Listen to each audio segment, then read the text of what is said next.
Setelah menggunakan mesin aerasi yang kencang, Root Blower GT050 Golden Tech ya, banyak teman-teman yang bertanya ke saya, apakah jumlah padat tebar di kolam biovlog itu bisa dimaksimalkan, maksudnya lebih dari target normal ya.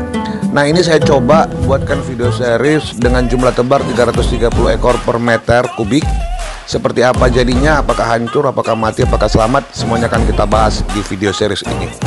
I love the chase and the hunt, and I set the pace when I'm running. I always take what I want and I always give it 100. Don't need a bank, no I'm funded. Play the game like it's nothing. I'm always thankful for something. Don't take for granted, stay humble. Now wake up, it's time to look at the enemy. Look in the mirror. Halo kawan-kawan, jumpa kembali di channel Vlog Bang Gulo, channel yang membahas segala sesuatu tentang budidaya ikan nila.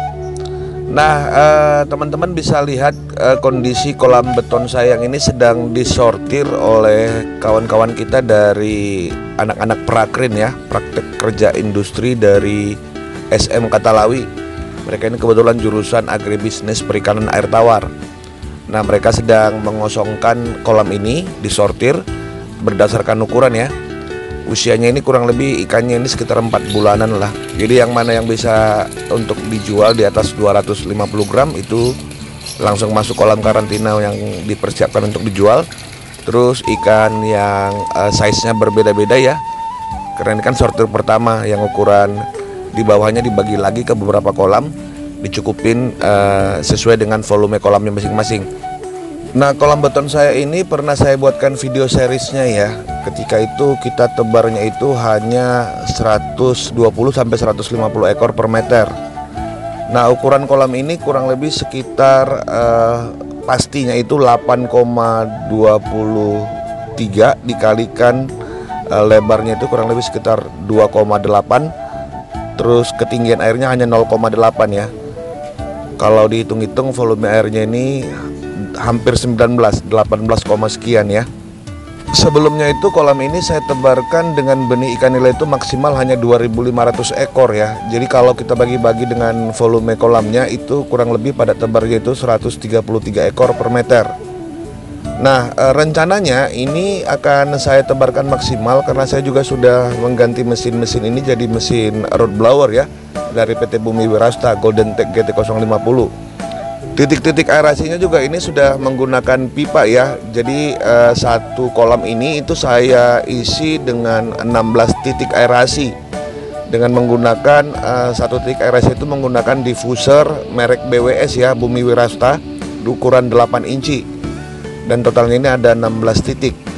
Nah, sebenarnya kan di aturannya itu harusnya setiap meter kubik itu minimal satu titik diffuser, tapi ini kan hanya ada 16 ya. Nanti mungkin akan saya tambahin agar cukup tambah 3 titik lagi, jadi pas dia 19 ya, sesuai dengan volume air kolamnya. Nah, kondisi di belakang rumah saya ini menggunakan mesin Root Blower Golden Tech GT050 ya. Ini sudah saya review, kawan-kawan bisa cek videonya ya. Kekuatannya ini kurang lebih sekitar 2000 liter per menit ya. Dan ini mengaerasi seluruh kolam di belakang rumah saya itu kurang lebih sekitar 24 kolam.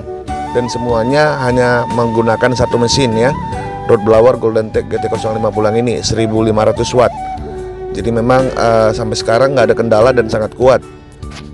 Terus juga suaranya nggak bising ya, jadi bisa untuk kawan-kawan kita yang memang farmnya itu ada di tengah-tengah perumahan ya, atau di perkotaan seperti saya. Nah, untuk benih itu unit pembenihan saya Raja Nila Farm yang ada di Kerasaan itu memang saya suruh siapkan benih ukuran 2-3 inci. Totalnya itu kurang lebih sekitar 6.000 ekor yang dikirimkan kemari. Nah, untuk pastinya memang kita akan hitung satu persatu di dalam setiap packing ya. Karena rencana saya itu saya mau jumlah ikannya benar sehingga tidak ada miskomunikasi atau tidak berasumsi lain lah ya, kalau misalnya nanti total ikan kita itu banyak berkurang ketika panen. Jadi memang di awal ini agak sedikit repot, per packingnya itu dihitungin semua. Dan total dari 6.000 ekor ini dibagi ke dalam 24 packing dengan rata-rata packingnya itu berisi 250 ekor ikan. Nah, langkah pertama yang saya lakukan itu adalah melakukan aklimatisasi ya. Jadi packing-packing ini dimasuki dulu ke dalam air kolam ini kurang lebih sekitar 30 menit Karena posisinya kan rencana saya itu air di dalam packingan ini tidak boleh masuk ke kolam. Jadi ikannya dipindahkan satu persatu sambil dihitung seperti ini. Dan untuk itu saya harus memastikan suhu air di dalam packingan ini sesuai dengan suhu air yang di dalam kolam. Nah, kawan-kawan bisa lihat ikan-ikannya yang dipindahkan oleh tim kita satu persatu ya. Ini juga sebagai bentuk mengobservasi ya, atau melihat langsung fisik ikan, yang mana ikan-ikan yang terluka atau ikan-ikan yang mohon maafnya sudah terkena jamur ya, atau di tubuhnya itu ada seperti penyakit yang bisa kita asumsikan adalah penyakit menular, maka itu tidak akan masuk ke dalam kolam. Tujuan cara seperti ini saya lakukan itu adalah untuk memangkas masa waktu karantina agar tidak terlalu lama ya. Jadi memang yang masuk ke dalam kolam ini hanya ikan-ikan yang sudah kita lihat atau sudah kita amati fisik ya. Secara fisiknya itu sehat ya, dan tidak membawa ada luka-luka atau ada tanda-tanda penyakit lah. Jadi sementara itu air packingan ini kan airnya datang dari unit pembenihan, dan ini nggak kita masukin ke dalam kolam, kita buang ya. Kita takut mungkin ada bibit penyakit di dalamnya. Jadi memang caranya agak sedikit ribet ya, karena saya hitungin satu persatu. Tapi ini merupakan cara terbaik untuk memastikan jumlah ikan yang ada di dalam kolam. Karena kan rencananya itu total jumlah ikan dari 24 packing ini akan menjadi ikan yang akan saya pelihara di dalam kolam ini sampai panen. Jadi memang targetnya itu di atas 300 ekor per meter ya. Nah, untuk perlakuan air sebelum ikan saya tebarkan, kita tidak melakukan perlakuan apa-apa ya. Kita hanya memasukkan air bersih ke dalam kolam dengan ketinggian kurang lebih sekitar 40 cm. Terus tidak diberikan apa-apa, diaerasi saja kurang lebih sekitar 1 kali 24 jam, baru kemudian ikan atau benihnya kita tebar. Jadi tidak ada perlakuan apa-apa untuk tahap karantina di awal ya. Yang perlu dipastikan itu hanya air kolam harus bersih, agar kita bisa melihat ikan-ikannya, yang fisik ikan-ikannya yang mana yang menyendiri atau yang mana yang sudah mati di dasar, itu bisa kita segera pindahkan. Nah, setelah menghitung satu persatu ikan di dalam packingan dengan total jumlah packing itu 24 packing, maka hasil yang diperoleh dari total ikan yang masuk ke dalam kolam ini kurang lebih sekitar 6.316 ekor. Nah, kalau kita bagi-bagi dengan jumlah volume kolam yang hanya 18,76 meter kubik, maka rata-rata padat tebar di kolam ini per meter kubiknya itu kurang lebih sekitar 336 ekor sampai dengan 337 ekor per meter kubik. Jadi sangat padat sekali ya. Nah, setelah kita tebarkan benih, maka langkah selanjutnya itu adalah menambahkan garam ke dalam kolam ini dengan dosis kurang lebih sekitar 500 gram per meter kubik. Jadi jika ketinggian airnya sekitar 40 cm, maka kebutuhan garamnya itu hanya sekitar 4 kg. Dan garam ini nggak perlu dilarutkan dulu ya, tapi ditebarkan langsung aja ke dalam kolam seperti yang dilakukan teman kita ini. Dan ini fungsinya juga untuk membuat perubahan salinitas yang ada di dalam kolam ini tidak terlalu drastis berubah ya. Jadi cukup secara bertahap ya, karena kan garam ini akan larut dengan sendirinya di dalam air kolam. Jadi yang dimasukkan itu garam kasar seperti ini ya, garam non-yodium atau garam ikan. Nah, dan ketika kita tadi melakukan penebaran benih, berdasarkan pengamatan kita dari setiap ekor yang kita masukkan ke dalam kolam ini, kita bisa asumsikan bahwa ikan-ikan yang masuk ke kolam ini dominan sehat ya, dan tidak ada luka, terus tidak ada yang terindikasi jamur. Sehingga saya tidak perlu memberikan obat antibiotik atau antiseptik ya untuk air kolamnya. Nah, pengobatan yang saya lakukan selanjutnya itu adalah untuk menyehatkan ikan dan memastikan bahwa pengamatan tadi itu, siapa tahu salah kan, kita nggak tahu ya, namanya pengamatan manusia. Dan tentunya untuk mengantisipasi itu, saya tetap menambahkan obat, tapi hanya melalui pembibisan pakan atau hanya melalui oral ya obatnya. Nah, karena kolam-kolam ini memang tidak berlumut ya, jadi tidak ada pakan alami yang bisa dikonsumsi ikan setelah ditebarkan. Jadi memang ini nggak saya buat berpuasa satu malam ya. Jadi saya kurang lebih sekitar 4 jam sampai 5 jam setelah ditebarkan, atau dengan asumsi ketika ikan sudah mulai sehat, bergerak lincah, nah baru saya berikan pakan. Nah, untuk pakan yang saya berikan ke ikan ini karena ukurannya 2-3 inci, saya menggunakan pakan dengan ukuran 0,8 ya. 0,8 ini di bawah 1 mili. Dan saya hanya bibisnya itu 1 kilogram ya.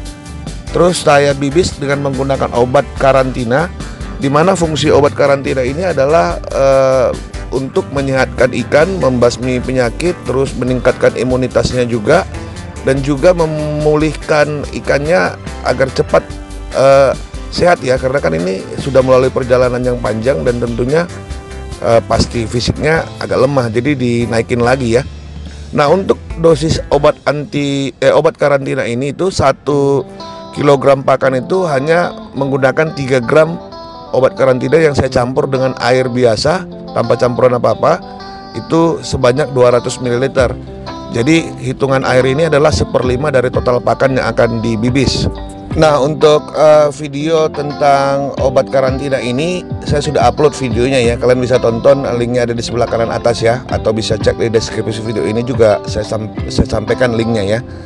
Dan terus setelah saya bibis, saya diamkan dulu kurang lebih 30 menit sampai 1 jam, baru saya berikan ke ikan. Pemberian pakan yang kita lakukan untuk kolam ini untuk 3 hari pertama itu saya hanya memberikan 1 kali makan saja dalam sehari ya, sebanyak 1 kilogram per harinya.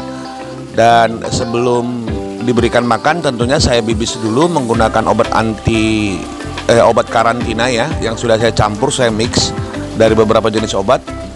Kemudian kurang lebih sekitar 30 menit baru saya berikan. Jadi nggak bermalam ya, langsung begitu mau dikasih, begitu dibuat obatnya.